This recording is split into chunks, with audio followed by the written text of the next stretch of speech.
¿Qué puede revelar una escena del crimen sobre la mente del agresor? Más allá de la sangre y las huellas, hay una historia psicológica esperando ser leída. Este documental, realizado por Sara Luisa Falcón Vidrio, Adriana Lisset González Medina y Juan Sebastián Hernández Jiménez, nos invita a mirar el crimen desde una nueva perspectiva, la del criminalista que escucha lo que la escena tiene que decir. El criminalista analiza el entorno sin intervenir. La cadena de custodia debe mantenerse intacta. Cada fragmento de evidencia puede ser la clave. Lo que nosotros buscamos principalmente al momento de nosotros llegar a una intervención es, primero claramente, preguntar qué es lo que está pasando nuestro agente administrador, qué es lo que estamos buscando, cuál fue el delito que se cometió, y de ahí buscar evidencia que tenga validez probatoria pues ante un juzgado. Por ejemplo, nosotros buscamos, dependiendo del tipo de hecho, ¿no? Pero podemos buscar lo que es evidencia genética, evidencia de huellas dactilares, indicios balísticos, entre otros laboratorios que también tenemos como especializaciones, pero en sí lo que nosotros buscamos es dar con elementos probatorios. El estrés, el miedo o la inexperiencia hacen que los agresores cometan errores. Incluso los más meticulosos pueden olvidar un pequeño detalle. Hoy en día, ya con la actualidad y la tecnología muy avanzada, uno de los primeros errores es de que no se cubren completamente pues el rostro, ¿no? Y ahora con las cámaras que tenemos ya por todos lados, domicilios, locales, podemos identificarlos a través de los peritos en informática. Con esto pues se logra dar como su paradero o el recorrido que hicieron al momento de cometer el delito. También lo que nosotros buscamos son huellas. Eso es principalmente uno de los mayores errores que cometen al momento de no limpiar las huellas y todo. Y nosotros ya con técnicas de revelado, se las llevamos al laboratorio de lofoscopía y ahí pueden ver si están fichados ya como presuntos responsables o pues se ficha una nueva ficha. Y por otro lado también tenemos los perfiles genéticos. Nosotros como criminalistas tomamos muestras de todo lo que ellos hayan podido tocar, y de ahí lo mandamos al laboratorio para corroborar si es un hombre o una mujer dentro de la escena del crimen. La elección de un arma improvisada suele asociarse con crímenes impulsivos. Un arma llevada al lugar puede indicar premeditación. La posición del cuerpo nos habla mucho de la escena de cómo se cometió el deceso de la persona, del hoyo occiso, porque hablando ya en términos más científicos, aquí el cuerpo nos habla mucho a través de la muerte. Entonces hay métodos donde nosotros podemos darnos cuenta de la posición real en la que se encontraba el cuerpo, ya que a través de las livideces nos podemos dar cuenta en la posición original en la que estaba el cuerpo. Dicho esto, si movieron o alteraron la escena o quisieron hacer una modificación del cuerpo para simular que pudo haber morido de otra forma, nosotros nos damos cuenta menciono las livideces. Las livideces, por ejemplo, si una persona muere en decúbito dorsal, esto quiere decir en su plano posterior, ahí toda la sangre por la gravedad recae en la parte de la espalda. Entonces, si quisieron montar una escena y quisieron ponerlo a lo mejor sentado, nosotros nos damos cuenta porque las livideces ya no se mueven. Entonces, ¿qué nos indica? Que ahí movieron de posición el cuerpo y quisieron malinterpretar pues la escena, alterarla como tal. El análisis de la escena permite distinguir intenciones. Una escena limpia, con el arma desaparecida y sin testigos, difícilmente es casual. Esto nos permite la particularidad de, por ejemplo, las manchas de sangre. Aquí podemos hablar de muchas características que al momento de ocurrir el hecho nos dicen si a lo mejor fue muy planeado o fue por riña, por no sé, sentimental. Y aquí podemos hablar referente voy a hacer hincapié en las manchas de sangre porque esto sí nos dice mucho.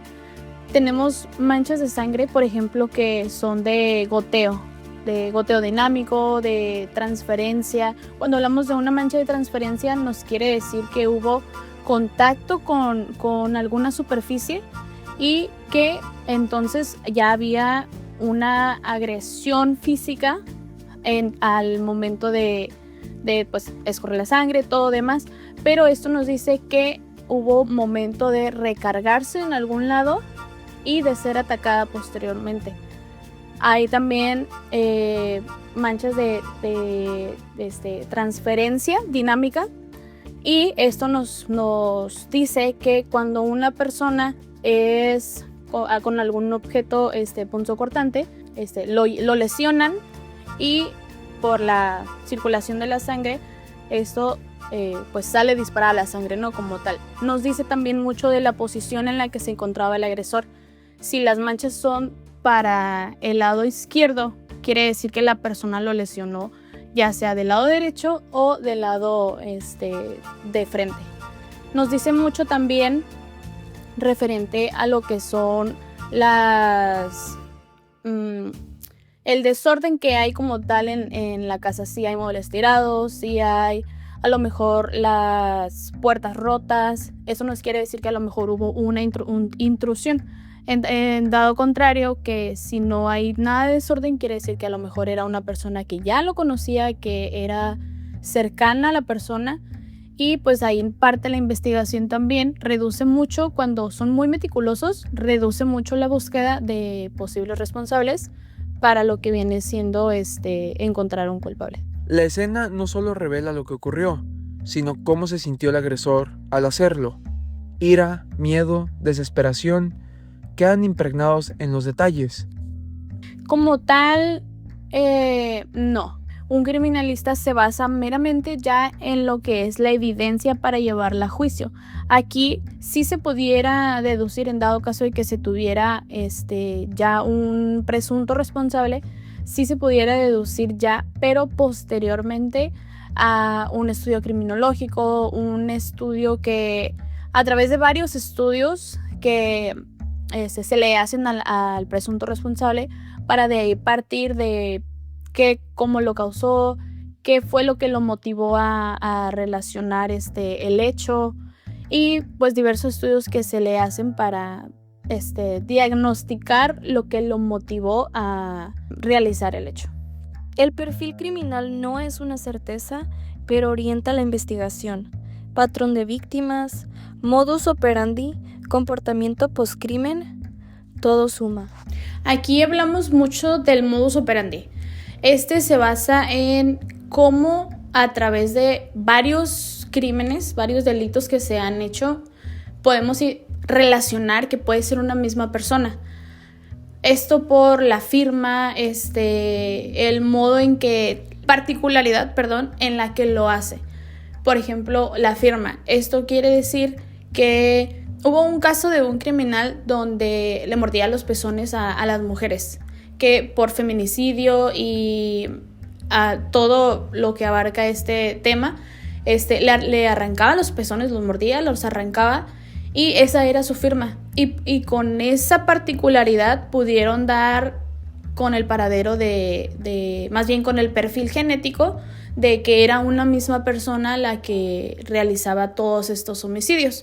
Entonces se puede hablar de esa particularidad que encontramos en cada escena, que a lo mejor dentro de muchos casos, pero puede ser muy específico para lograr dar con la particularidad de que sea una persona que esté cometiendo estos delitos. Vaya, los casos similares, los casos que a través de, obviamente pues aquí hay muchos casos que nosotros creemos que, bueno, es diferente cada asunto, pero partiendo desde lo general a lo particular podemos darnos cuenta de que a lo mejor algún caso puede estar relacionado para dar con el presunto responsable.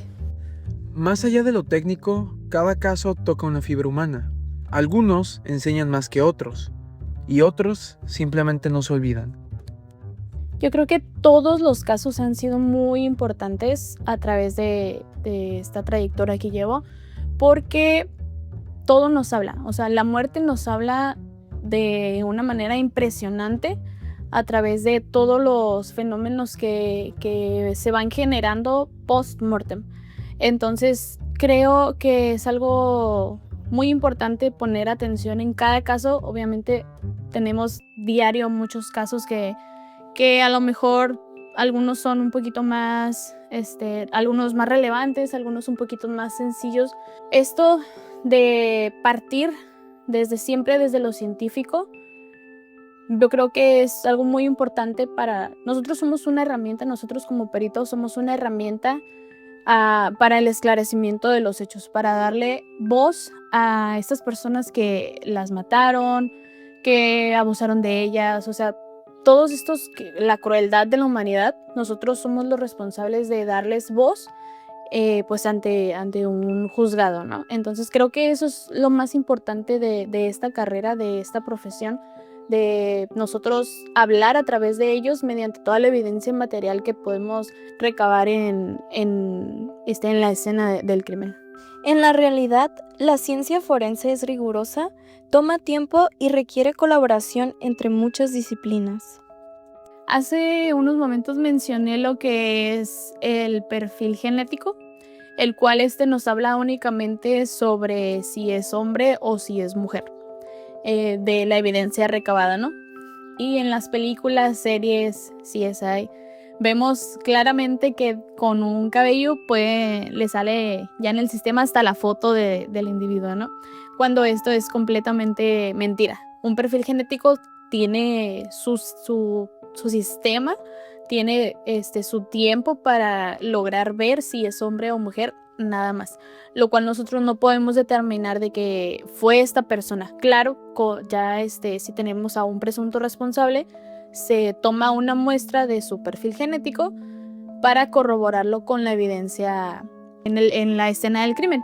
Eso sí, pero ya solo con ver un cabello, que mucho de las películas, series, lo mencionan, pues no, así no son las cosas. Otro también es dentro de las películas, todo podemos ver cómo entran sin trajes o entran que en tacones y así. Yo las vi. Pero pues no, esto realmente no tiene que ser así, porque aquí entra la contaminación cruzada. La contaminación cruzada es de que yo no puedo tocar ni manipular nada sin guantes esterilizados, sin mi traje de bioseguridad, sin guantes, porque al momento de yo lanzar, no sé, al momento que todos lanzamos saliva, ahí puede haber una contaminación con la evidencia que yo estoy mandando. Entonces creo que parte del cuidado de la escena es mucho de lo que no se ve en las películas. En cada escena hay una historia. El trabajo del criminalista es reconstruirla con paciencia, lógica y respeto por la verdad. Ser perfilador no es un talento intuitivo, es una disciplina científica cimentada en la psicología, la criminología y la estadística. Su preparación exige años de estudio y experiencia de campo. ¿Cuál es mi formación académica? Bueno, soy comunicóloga, locutora de primera instancia. Me dediqué muchos años a la comunicación, a la televisión, doblaje de voz, comerciales, conducción de programas, pionera en varios proyectos de la televisión en Tijuana. Soy psicóloga clínica. Estudié una maestría en criminología, tengo un diplomado en tanatología y soy doctora en derechos humanos. Estoy certificada por Amnistía Internacional para la aplicación del Protocolo de Estambul. Actualmente me dedico a la docencia y a la consulta privada y a hacer dictámenes para el Protocolo de Estambul. Analizar el comportamiento criminal no es ver lo evidente, sino lo emitido. No es solo leer lo que pasó, sino por qué pasó, cómo y a manos de quién. Cada caso se convierte en una lección de conducta humana al límite. Primero, habría que revisar que hay muchas variables, que hay muchos elementos que pueden influir, muchas aristas que influyen en el comportamiento criminal. ¿Cómo llamaríamos primero comportamiento criminal? Sería todo aquel comportamiento que se sale de la norma, ¿no? Y si se sale de la norma es porque está afectando mi esfera social, está afectando mi entorno. Mi experiencia es que puedo decirles que una de mis herramientas principales es la observación desde el contexto psicológico, y analizo en esta parte cuando soy invitada a hacer un análisis, una investigación sobre un comportamiento criminal sobre una persona que está en posible riesgo de que sea víctima o de que sea una persona victimaria. Esa es mi experiencia. Hago un perfil profesional. Una de mis herramientas principales es la observación, algunas pruebas psicológicas que se aplican, pero también las técnicas de entrevista, el lenguaje no verbal, son mis mayores herramientas para poder iniciar un proceso de investigación, y esa es mi experiencia. Un perfil psicológico se construye con fragmentos: elección de víctima, uso del espacio, forma de ejecutar, detalles que se repiten. El objetivo no es saber quién fue, sino cómo es, cómo piensa y por qué buscar. ¿Qué voy a revisar para decir, ok, esta persona está mintiendo, esta persona realmente está buscando?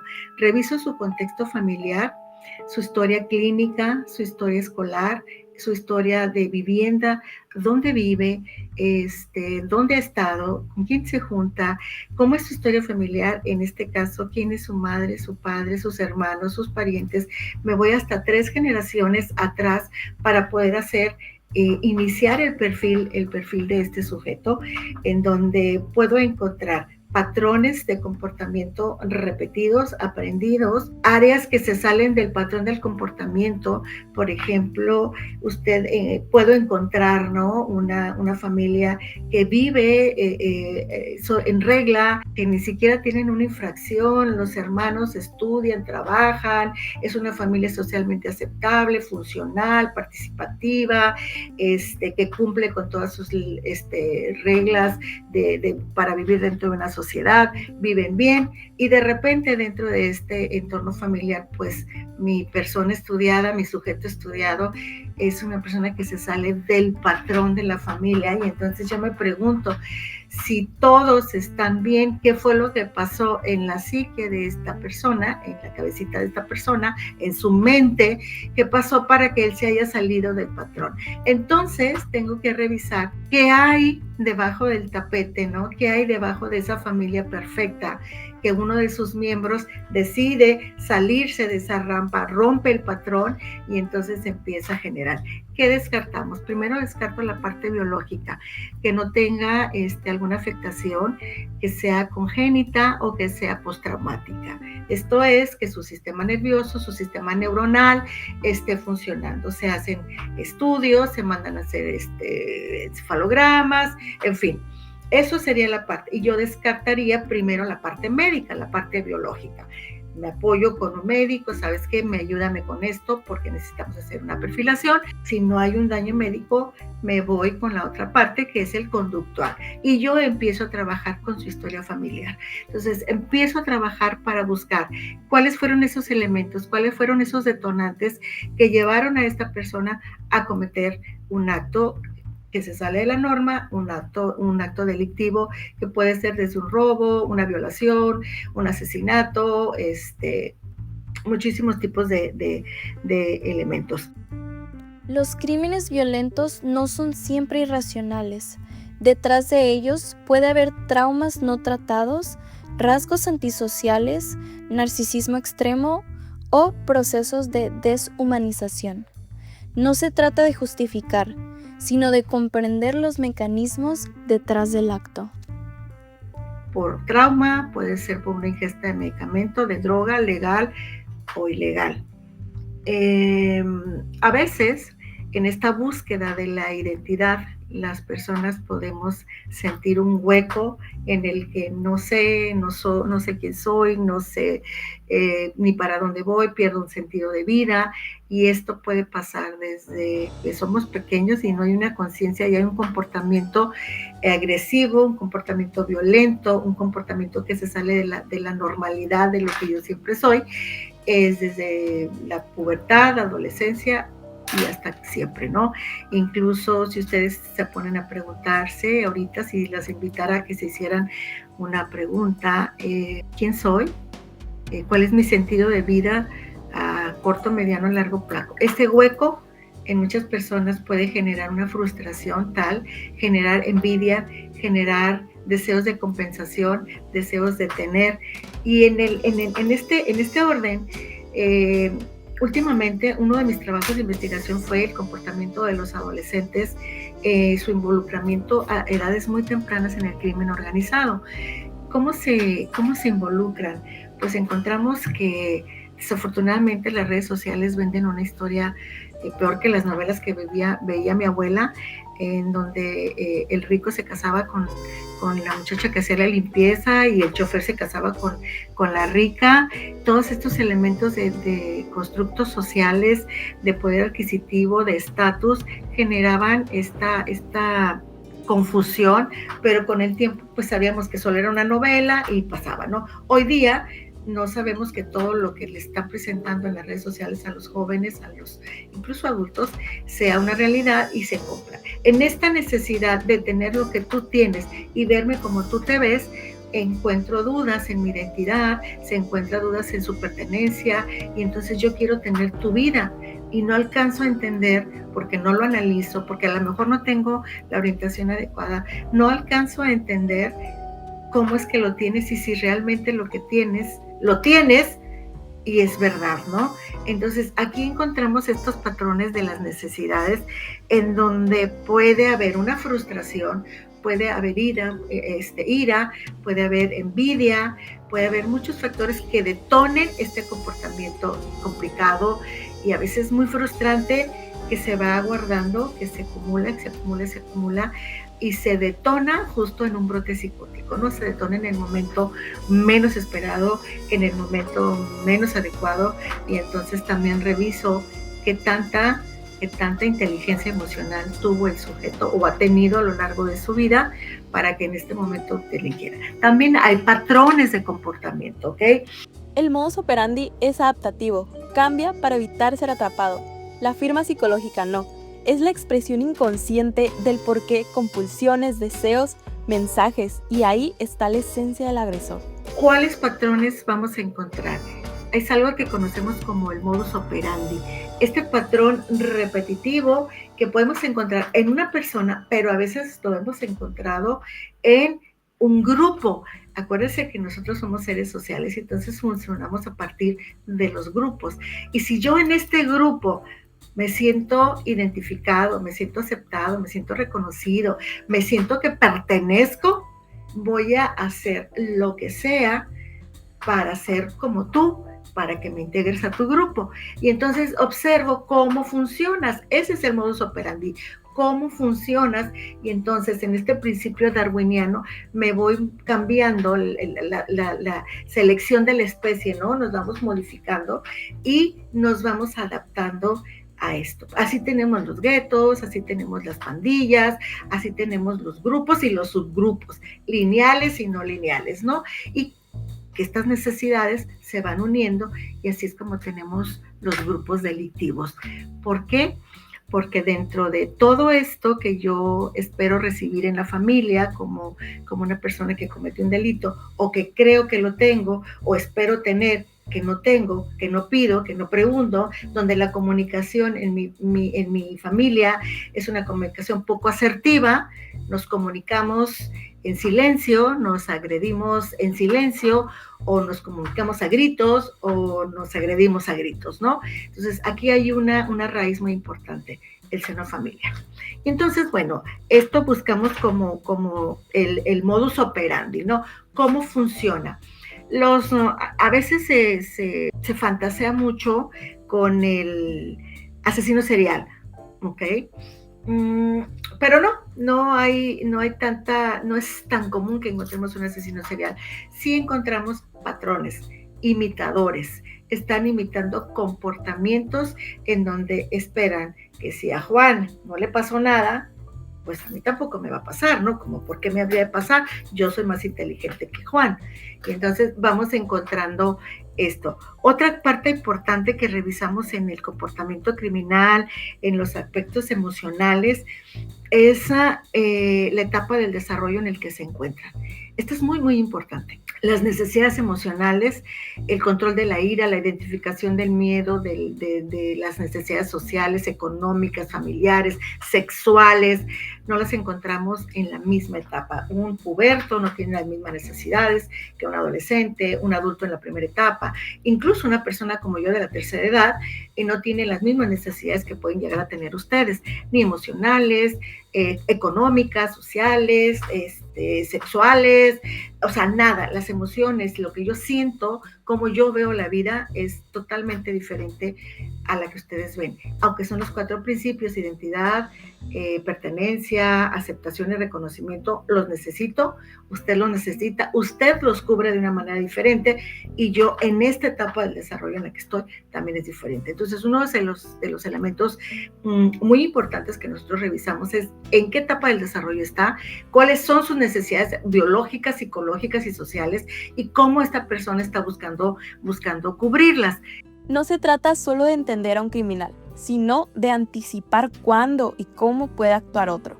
Los perfiles ayudan a detectar patrones antes de que escalen en escuelas, redes sociales o entornos familiares. Yo puedo ser empática, puedo entender que te duele, puedo entender que te sientes frustrado, puedo entender muchísimas cosas porque me puedo poner en tu lugar, porque puedo ver tu dolor, porque puedo saber que tu dolor, tu impotencia es sincera, que tu conducta tenía una justificación, pero no puedo permitir y no puedo justificar y no puedo disculpar la violencia y el comportamiento fuera de la ley. Ese sería el principio con el que me gustaría cerrar. Respetar mis derechos humanos, respetar mi derecho a la vida y desde ahí respetar el derecho a la vida de los demás. Y entonces de repente usted se preguntaría, profe, ¿qué haría si agreden a alguien de su familia? Y entonces yo no voy a ir y voy a agarrar un machete, voy a recorrer todo el camino y sé que ese camino para lograr que se haga justicia, que se entienda qué está pasando, corro el riesgo después de ser víctima, convertirme en victimaria, víctima de una pérdida, de un atraco, de un robo, de un asalto, de un asesinato, víctima de que llegó a mi entorno familiar, puedo ser víctima, pero también si no controlamos esa ira, si no nos asesoramos, si no buscamos esta paz interna, puede llegar a convertirse esta persona en el victimario. ¿Ok? Entonces esta línea es muy, muy delgadita. Creo que en la prevención es justamente ese trabajo, ¿no? Hacer conciencia de que debo cumplir la ley y si todos cumplimos, pues estamos bien, ¿no? Si yo estoy bien, tú estás bien. Entonces, si yo cumplo la ley y tú la cumples, vamos a ir funcionando cada vez más como una mejor sociedad y cada vez podremos también protegernos y esperar que nuestras leyes, nuestros sistemas, nuestro sistema judicial, nuestro sistema policial, nuestro sistema educativo, todo lo que formamos como sociedad puedan estar de la mano hacia el mismo camino y al cual nos podemos sumar pues a la prevención. Creo que ahí está la clave, prepararnos, informarnos, así como ustedes están haciendo este trabajo, informarnos y la prevención, prevenir, siempre será informar y prevenir. Y creo que esa será siempre una de nuestras mejores herramientas. Estudiar la mente criminal no es un ejercicio de morbo, es un acto de responsabilidad social, porque el crimen, cuando se repite, no es solo un fallo individual, sino un síntoma colectivo. Comprender al agresor es proteger a la víctima que aún no existe, y eso también es justicia.